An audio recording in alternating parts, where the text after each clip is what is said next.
What do you call the desire to visit a faraway place? A place which no longer exists? None of the languages I'm aware of has a word for it. The closest I can think of is the German word Fernweh, which translates as the pain of distance. But that refers to distance in space, not time. We also have the word nostalgia with Greek roots, meaning the pain of wanting to go back to a place in your own past. But no word that I'm aware of combines these two for the desire to visit a distant place in somebody else's past, a sort of second-hand nostalgia. If I was to invent a word, I think I would call it farstalgia. Today I'm going to tell you about a place that makes me feel farstalgic. I paid more than €100 for this book.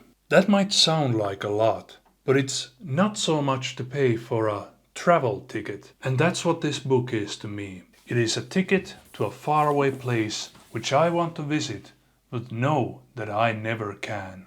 The book is the revisited edition of The City of Darkness by Girard and Ian Lambo. The book is about Kowloon Walled City, a unique place which once existed as part of colonial Hong Kong.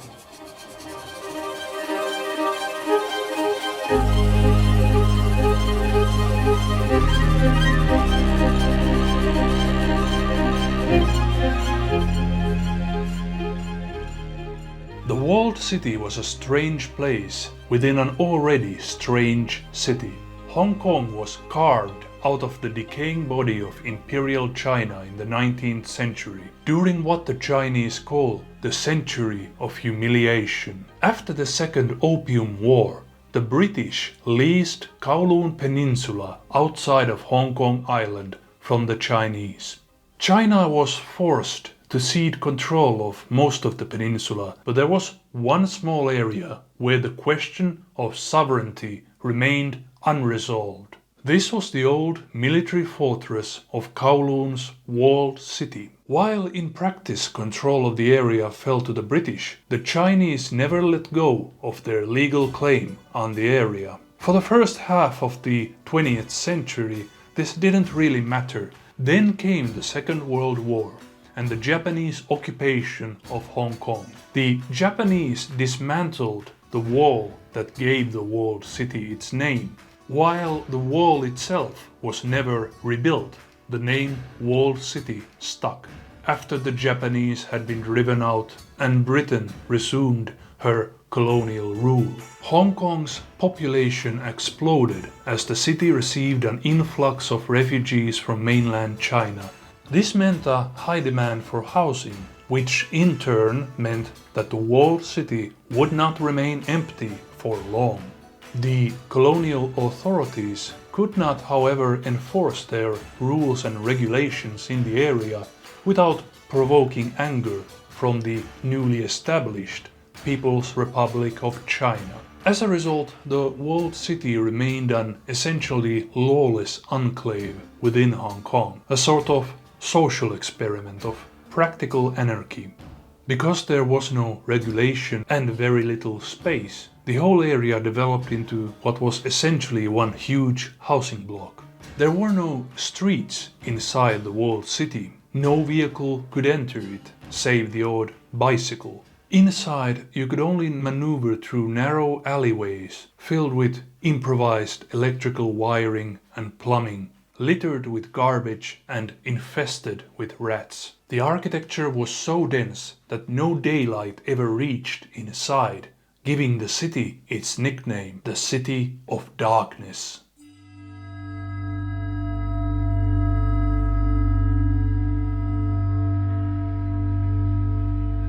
To this day, the walled city occupies a place in the public imagination as a dangerous slum of drug users and outlaws, or as Sir Alec Guinness would put it, wretched hive of scum and villainy. The infamy wasn't entirely unearned. Chinese triads, the local organized crime groups, held sway over large parts of the walled city in its early period, and the lack of policing and regulation did for a time make the walled city a haven for what the Chinese call the three vices: drugs, gambling, and prostitution. But that was never the whole truth. For most of its history, most residents of the walled city were laborers and entrepreneurs who couldn't afford to rent space from elsewhere in the city, or who weren't licensed to practice their trade elsewhere, such as the many outlaw dentists that operated in the walled city. The economy of the walled city was based on industry, not criminality. Small improvised factories within the walled city manufactured everything from dumplings and noodles to plastics and rulers.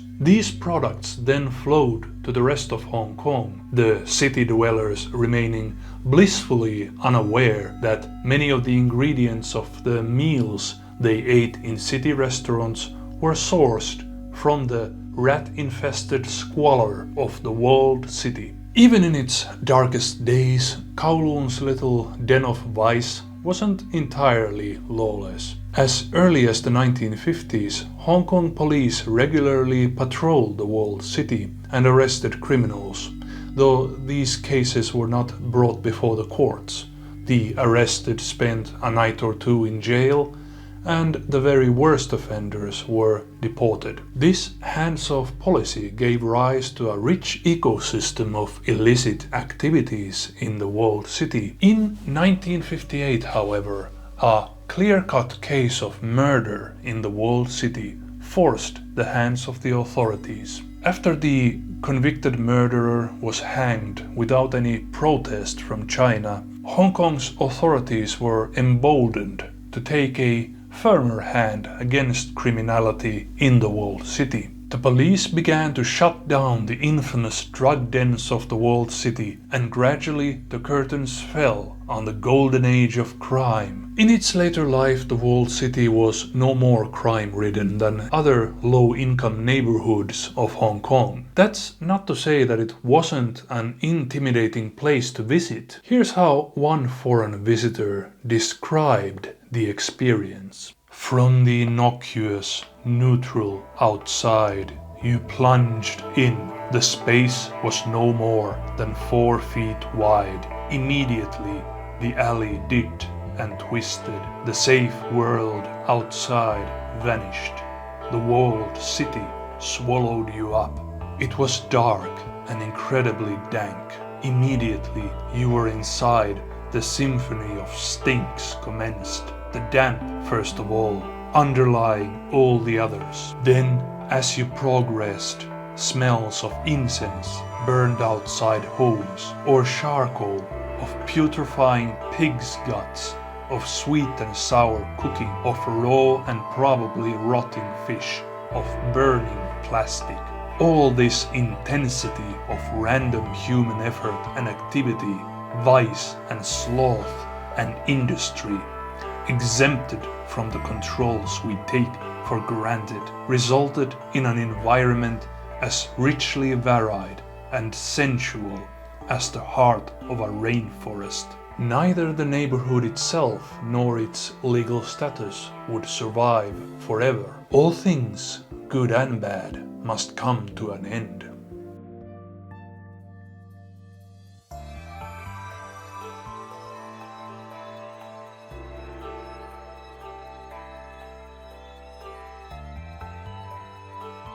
A romantic anarchist might see the downfall of the walled city as the last hurrah of a free people's struggle against the suffocating bureaucracy of the modern state. The practical reasons for why the walled city was demolished were rather more mundane. You see, at its peak, the walled city was home to some 30,000 people, all crammed into an area no larger than a handful of football fields. At the time, it was the most densely populated residential area on planet Earth. Most unregulated residential zones, like the favelas of Brazil or the shantytowns of India, are spread out over the periphery of major metropolitan centers. The walled city was different, however. It was limited to a set area, so the only direction it could grow was up. Apartment buildings rose to occupy every cubic meter of available space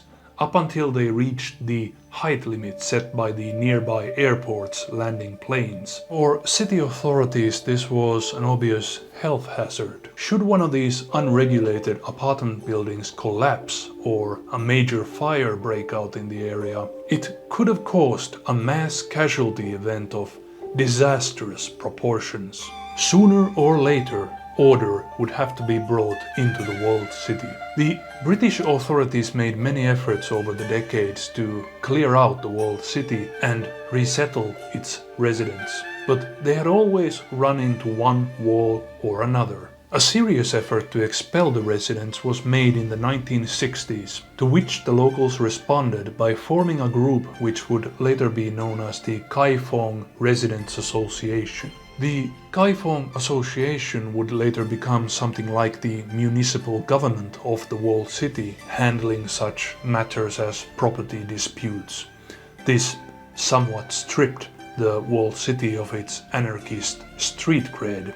But other than this form of light self-regulation, the walled city was allowed to grow free from government oversight. However, the peculiar existence of the walled city would not outlast the peculiar existence of Hong Kong as a British colony in China. Prior to the handover of Hong Kong, a new plan for the demolition of the walled city and the resettlement of its residents was hatched in the 1980s. At this point, China had little reason to resist, considering all of Hong Kong was set to return to its bosom. After the demolition plan was announced, there was of course outcry, but there was little the residents could do to resist the destruction of their homes and businesses. Slowly but inevitably, the area was cleared and the buildings came down. Should you visit Kowloon today, you will find in the place of the walled city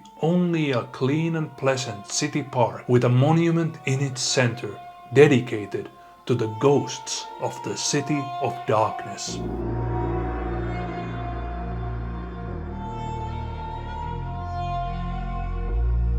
The walled city is more famous in death than it ever was in life. While it still existed, most Hong Kong residents either ignored it or avoided it. It was only when the demolition plans were made public that the people came to realize just what a strange place had been in their midst all this time. In its last years, the walled city played host to photographers, artists and filmmakers who sought to document this confounding place before it vanished off the face of the earth. To this day there is something appealing about the idea of it all, this little enclave of human life in all its messiness, clinging to the side of a larger whole but refusing to assimilate. The demolition of the walled city was finished in 1994, just 3 years prior to the handover of Hong Kong to China, which finally ended one of the last remnants of the British Empire in Asia. To the parade commander, the 41-year-old Lieutenant Commander Alistair Loudon, falls the task of giving the last command on parade to British troops in Hong Kong. A slow march into a new order.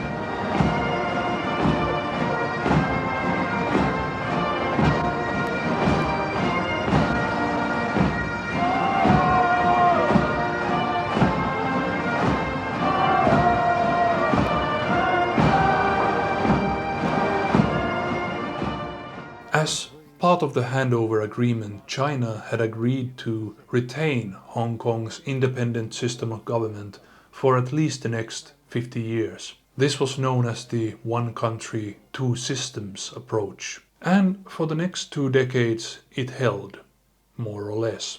I had the opportunity of visiting Hong Kong in 2018 and I was impressed by the city's identity. Not quite Chinese, not quite Western, Hong Kong was a place of its own. A free city of free-spirited people. This is why I was saddened by what happened just after my trip.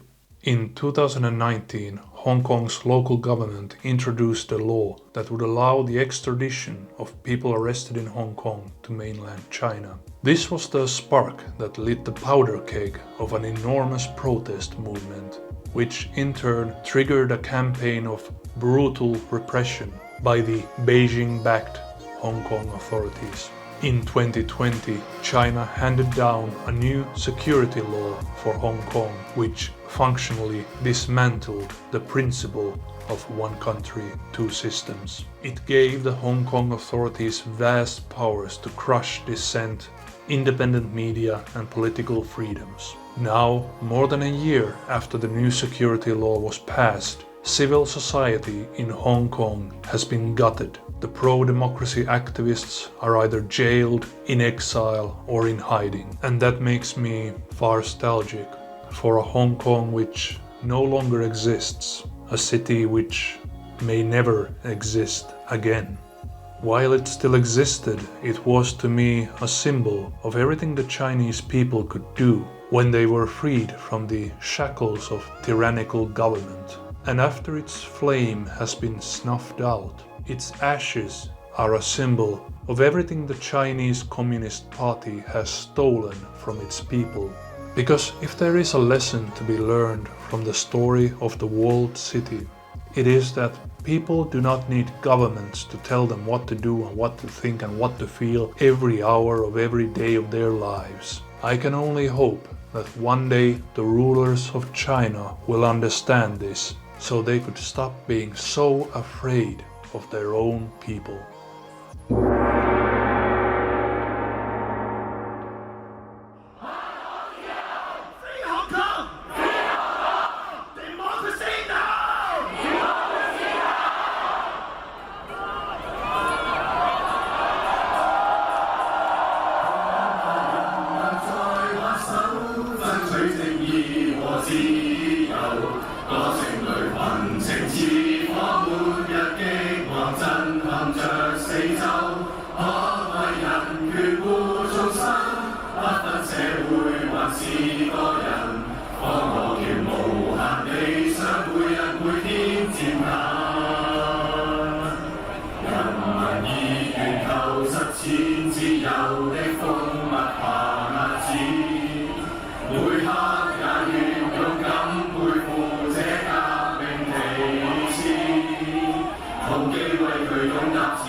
似火滿日激昂震撼着四周。